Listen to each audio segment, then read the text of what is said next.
খলিলুল্লাহ এমন বন্ধু যেই বন্ধু আল্লাহকে খুশি করার জন্য কাজ করে, আর হাবিবুল্লাহ হচ্ছে আল্লাহর এমন বন্ধু যেই বন্ধুকে খুশি রাখার জন্য আল্লাহ নিজেই কাজ করে।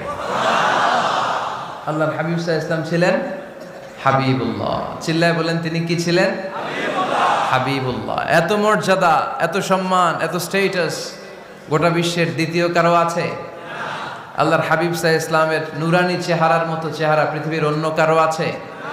কোনো দিক দিয়ে আল্লাহর হাবিবের সাথে কোনো মানুষের কোনো ধরনের কম্প্যারিজন, তুলনা চলতে পারে না। Whether it's the fitness, whether it's the skin colour, whether it's the sound, whether it's the status, is out of any kind of comparison.